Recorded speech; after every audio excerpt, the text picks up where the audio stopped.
This is Taya. I'm going to be doing a quick tier list video for all of basically kind of like the top, middle, and left side bases. So we're going to go through top left, bottom left, and a little bit of the top center bases because they kind of fit all together. And we're going to just put into a tier list of which bases are really good for starting off. This is not a tier list for best mass, best heroes, anything like that, but the bases that are going to give you the best chance at the start of the game. So we have 42 bases. We'll do 2 videos just to keep them a little bit shorter. So we're going to go ahead and start with the top left bases. And we're going to, first one we have is Lagoon. Lagoon goes squarely into D tier. It is just not very good. The mass is underwhelming. The hero isn't super good, and the base is really easy to destroy. It's very hard to defend. Yeah, it just really loses pretty much to any other base in the top left. So for that reason, it's going straight into D tier. Don't start it. Don't play it unless you have a really unique strategy or something you're trying to do. Give yourself a challenge. Next up, we have Vampires, 400 Vampires. I think it's technically called like Sanguine Necropolis or something, but we know it as 400 Vamps. This base is quite good. It's right in the middle of the pack. The best thing about it is you get a ton of vampires to run around the map with and steal mines. And the hero is really good at sniping other heroes and kings and regeneration. You can be really active on the map with this base. The mass isn't great in straight up fights, but the vampire units are some of the most important units to have. So it goes squarely in B tier. It's fine. It's nothing to write home about though. Spire of the Damned is also going to be in D tier. In the top left, it loses even to Lagoon in terms of its mass starting off. Its location is far worse. It is sandwiched between 2 other bases. It can barely get a hold of the single mine in front of it. And if you venture further out, you're going to get cut off from your own base. And it's just not going to be a good time. Extremely good hero later in the game. With that extra range, it really adds something to your army composition. But it's a bad base to start. Don't do it. Next up, we have Murhel. And this is S tier. This is one of the best bases in the game. It used to be so good they made it 500. And then that was a little bit too much of a nerf, so they brought it back down to 400. The battle cruiser just destroys early game armies. Because every time the battle cruiser kills something, it spawns another unit. It's just like a crazy, like when you win even more. It's a snowballing hero. It's good at sieging bases because it has shields that respawn very quickly on their own, and its ability helps you siege really well after you've had a fight that you've won. Its mass isn't the greatest, but you do have vampires, and you get a decent number of mass on turn 1 where it beats out Vamps, it beats out Lagoon, it beats out Weston, it beats everything in the top left. So if you want to go anywhere in the top left, Murhel is going to be the best base to get by a wide margin, in my opinion. One of the best bases in the game. Next up, we have Oblivion. I'm going to put Oblivion into...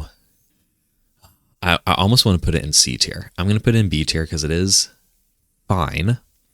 I think most people really like this base. It's one of the most popular bases in the game right now just because the hero is fun. It's the hero that if you get 100 kills, you get a spawn the fire deity, which is extremely strong. But it's kind of a noob trap.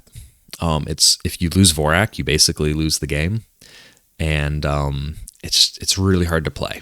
So I almost want to put it in C just to like discourage people from playing it.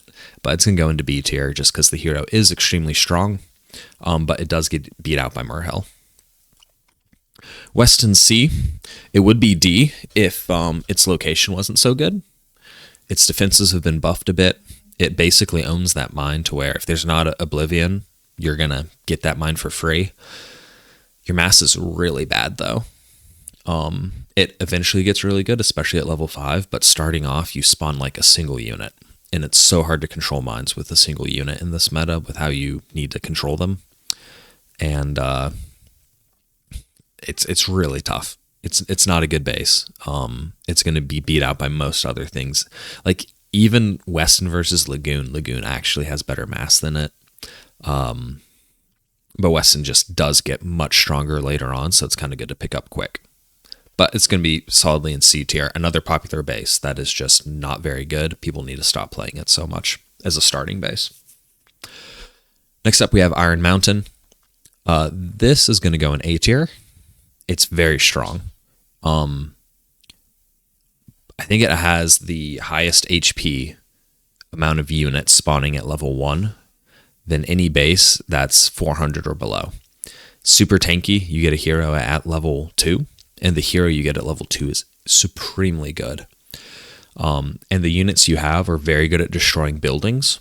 So you spawn some units, you get the hero, you go destroy some buildings, they give you tons of gold, you go buy another base that has, that's going to pick up the slack in the areas that Iron Mountain isn't good, which Iron Mountain isn't good at fighting mass very well. So, but it's really good at destroying bases. It has really safe positioning. You have good access to 2 or 3 mines, and the hero you get so early, and it's just so strong.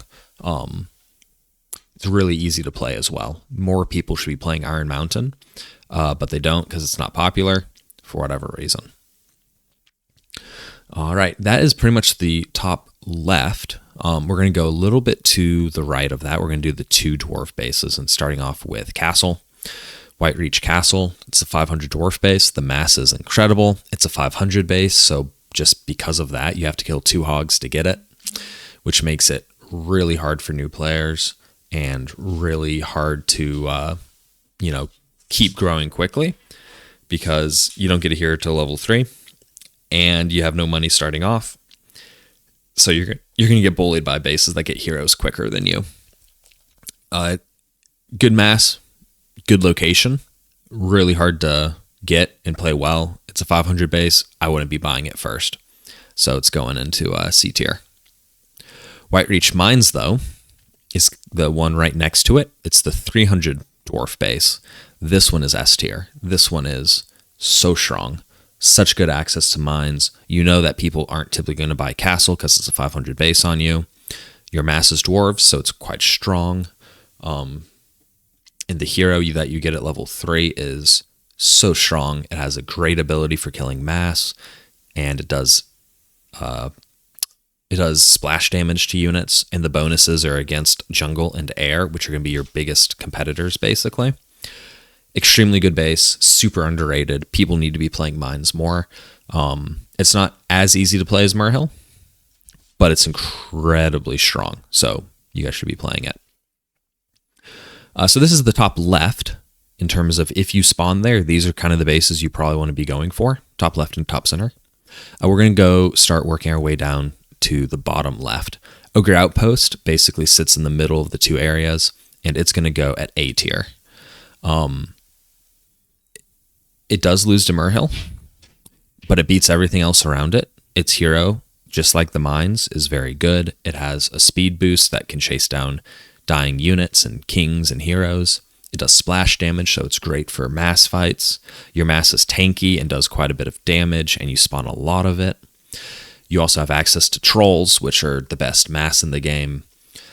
So it's extremely good base. And since it's kind of in the middle of the left, you can go north if there's not very many people north, or you can go south if there's not many people south.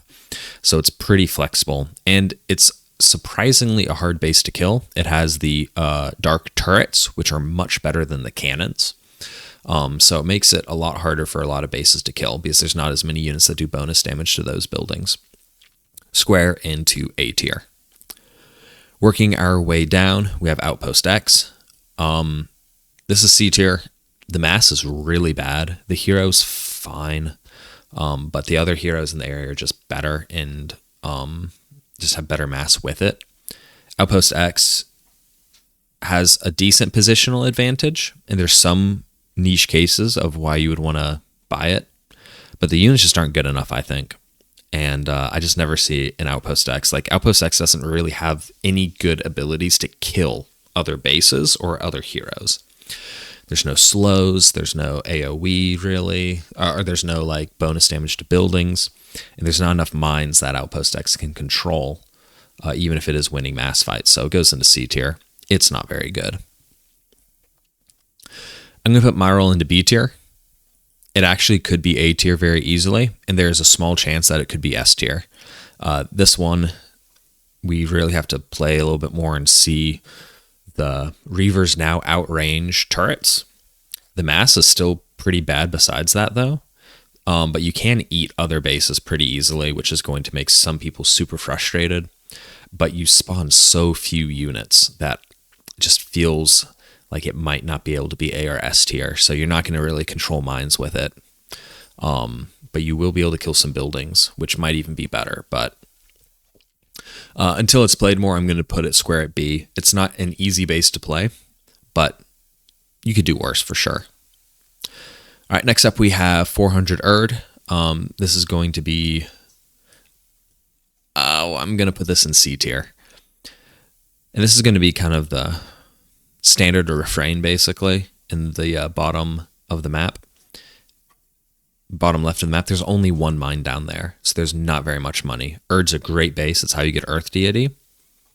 But there's just not enough money to go around, and it just loses out. Like if someone buys Outpost X on you, you're toast. You can't move. You can't go anywhere, basically.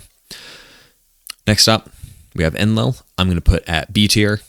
It's fine. It has a really strong hero. The mass is actually pretty good. And you can get hold of that mine directly to your south really easy. But same thing. It's in the bottom left. It's not a great starting base. Avalon is going to go into C tier.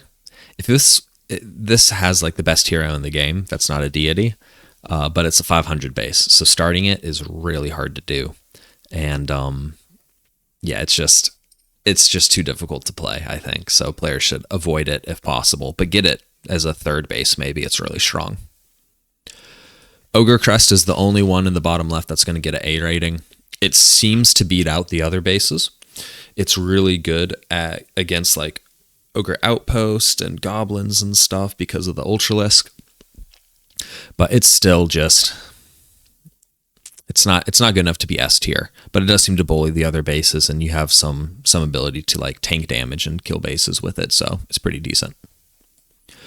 Jewel of the Desert is basically Enlil. It has worse mass, but better hero positioning because you get it at level 2 instead of level 3. So it's fine. The mass isn't very good, so I wouldn't worry about it too much. All right. And last up in the bottom left, we have Temple of Darkness. This is also going to go into B tier. It would be C or even D tier if it didn't have vampires, but since it has vampires, it's pretty good. Because the vampire slow auras, it has medics, so you can be active with your king on the map. It's kind of out of the way, so you're not going to get base dived. It has a Nidus Canal, which is really strong. You can kind of move to other parts of the map if you want to, and its mass is pretty strong because you get so much of it so quickly. And you can get a deity from it. So Temple of Darkness is pretty fun. It's one of my favorite bases, actually, but it's still just B tier because it loses to Ogre Crest, and it's so difficult to get money by playing Temple of Darkness. So this is the tier list for the bases on the left and top center of the map, just to give you an idea of when you spawn in these areas, what are some bases that you want to be going for. These are all really good options. You can play anything that's B and above and be quite successful. C and D are going to be really tough. C can work if you're a good player and you know how to play that base specifically. D, I think, is just almost impossible to play. I wouldn't even try, basically. So anyway, this is part 1 of the video. In the next one, I'm going to be doing all of the bases in the center and on the right. So look forward to that, and I'll see you guys in the next video.